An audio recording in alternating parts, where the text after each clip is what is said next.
Welcome to Brown's Bag. This is Margaret Brown, and today's topic from my bag of interests is keeping your dog safe and healthy during extremely hot weather. June 2025 was Earth's third warmest June since 1850. That's according to NOAA, NASA, and several other organizations who keep track of these things. June 2023 and 2024 were actually hotter, as hard as that is to believe. Since we aren't done with the heat just yet, I want to go on record to say that I am not a fan. I was born in Texas, and I could never understand why. Lots of folks do like the heat, though, and that's fine with me. But I do worry about people who take their pets, and we're talking dogs for the most part, with them into the heat of the day. Since I'm no expert on this topic, I'm talking with a volunteer from the Middleburg Humane Foundation, which is a no-kill shelter that rescues, rehabilitates, and rehomes animals in need and promotes animal welfare. Jenna Sindle, PhD, has been volunteering for the Middleburg Humane Foundation for 6 years. She started out as a kitten foster parent and now does technical work for them in the clinic. Thanks for joining me, Jenna. It's lovely to be here, Margaret. Thank you for having me. Sure. Before I start asking lots of questions, tell me a bit about yourself and how you became involved with the Middleburg Humane Foundation. I love animals, and so it's always been important to me to volunteer in a capacity where I'm working with animals, helping them find their forever homes, and supporting the organizations that do that. So I started out volunteering with Middleburg Humane Foundation about 6 years ago as a kitten foster, as you said, which means that my house gets full of kittens during kitten season, which runs now from January to December. As the climate warms, cats have a longer breeding season, and so there's more kittens more often. And then I decided that I'd like to try something different in the volunteering domain with animal shelters, and I started volunteering at the Middleburg Humane Foundation's clinic. They run spay-neuter clinics and vaccination clinics, both free and low cost, and we actually have we have two coming up in August, which we can share more information about at the end of the podcast. But these clinics support the communities that are in Fauquier County, Loudoun County, Clark County, and beyond to make sure that both people's pets and the community cats that live within these communities get medical care, and most importantly for the community cats, get spayed and neutered so that they stop reproducing and our kitten problem can begin to be contained. I didn't realize that with the change in climate, that the change in the season for cats had grown or had expanded so much. That's actually not great. I'm hoping that people will take advantage of this, of what you're doing there. But let's talk about our main topic, and we can visit again on other topics later. The fact that cats and dogs don't sweat the way humans do. They actually, if you're a pet owner, I own dogs. I know that when my dog is panting, that means that it's, that's how he's sweating, right? I have two male dogs. So they're sweating by panting or grooming. And I didn't know this, but they have sweat glands in their little tiny paws. So when the temperatures rise, they don't have the same ability that we do to cool down quickly. They also can't turn on the air conditioner. I mean, if they could, I'd be very impressed, but they can't. And so they can get overwhelmed pretty quickly. They can overheat within minutes. And it's not just in hot cars. It's during just their walk, right? So you experienced something recently that was tragic. Why don't you share that with the people who are listening? I did. So one Saturday, actually, I was at the clinic and we were just finishing up. And we got an emergency call that a dog had collapsed and was in need of help. It was a 92-degree day, which doesn't seem that hot, but the humidity was pushing 97 to 100%. And this was a very big dog. It was the middle of the day, and unfortunately, the dog didn't survive. And it really got me thinking about our pets in these really hot conditions as the climate changes. And we know, there's been a lot of information about not taking the dogs out because their paw pads burn on the hot asphalt or on pavement. But this issue of heat stroke is something that I think a lot of people don't know about, and they don't know what to do. And some of the things that you might think to do in treating heat stroke are actually contradictory to getting the dog back on their feet. Oh, okay. That's interesting, because I was about to say, what are some signs and then what can we do? So first, let's just say, first of all, it's all dogs, right? I have little dachshunds and they have little tiny legs. And I know, like, I get up really early and I take them out as soon as possible. But even this morning at 6:45, I could tell when the humidity kicked in. It was a big difference between 6 o'clock in the morning and 6:45. So it changes it for me. So I know it must change it for them.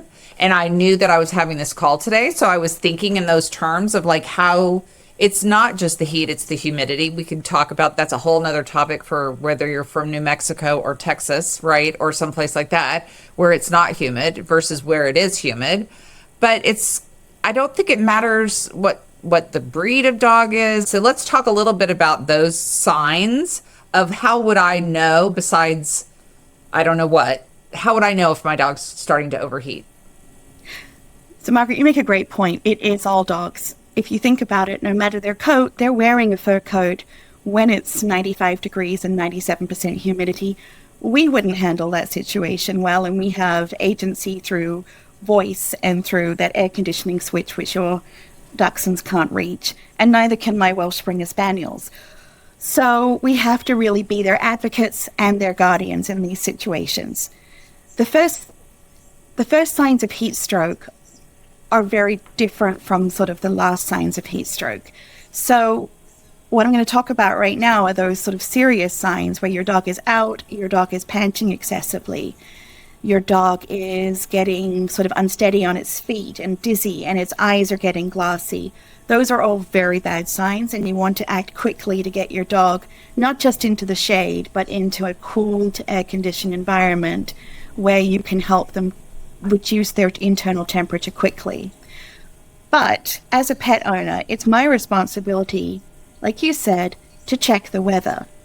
It's been excessively hot overnight, so even walking early in the morning or late in the evening hasn't been a guaranteed way to keep your pet cool, because with the climate changing, we're not getting those breaks in the early morning and late evening that we used to get. So we need to be conscious of it all the time. And then the first way, and to me this is the moment I see this sign, is a sign that I'm getting my dogs back to the car, back home quickly, and getting them cooled down, is always look at their tongue. So when a dog is cool, its tongue is in its mouth, it's flat, and they may be panting because they're a little warm, they need a drink, whatever. As they get hotter, they stick their tongue out further. And the sign for me, that is sort of number one, is the tongue out and sort of dangling. That's my first marker. And then you really want to get your dog into a cool place if your dog's tongue is fully extended and the tip of the tongue can actually flare open to increase the surface area of their tongue for cooling. And if you see that sort of really elongated tongue with a flared tip, get your dog home, get your dog back to the car. Interesting. I did not know that. Thank you so much. So what would I do right away besides get them into air conditioning? I see the dog's, I'm with my dogs. His tongue is extended. His flared tip. I realize, oh no, in my case, it's the dachshund. I can pick him up and take him somewhere. Right. But what should I do besides get him into air conditioning as soon as possible? You want to make sure that you're beginning to cool the dog's core straight away. And while water is, like drinking water is a good thing, they may not be in a position where they want to drink. They may just be too hot. So you really want to cool their body off very, very quickly, starting from the inside out. The number one thing to do when you're cooling your dog down is not to use ice or iced water. That can actually have the reverse effect because it causes the blood vessels to constrict instead of expand to cool. So you don't want to be putting your dog in an ice bath. You don't want to be sort of putting ice blocks on them, around them, or ice packs or anything like that. What you want to do is with cool water, you could pop them in a bath to get them to cool down, hose them off with the shower attachment, or you could wet towels so that they were cool and then pop them over the dog's abdomen, midsection, and head to really help bring that core temperature back down into a healthy range. Okay, so the abdomen, midsection, and head. Okay, got it, with towels, right? Okay, got it. Please. So towels that have been soaked in cold water or running. But not ice water and no ice. Okay. Yeah, no ice water. Keeping it cool, but not super cold, because you don't want to shock their body in the other direction. You want to make sure that their blood vessels are able to transport that cool into their body. Interesting. Should I call the vet right away? Should I see what happens? What should I do about that? I would always call the vet right away. They're your best resource for making sure your dog gets everything it needs. And it may need things like some intravenous fluids to help with that cooling and rehydrating process, so that they are, again, really getting it from the inside out, which is the most important thing. And, you know, if your vet's not open, always know where your emergency vet is.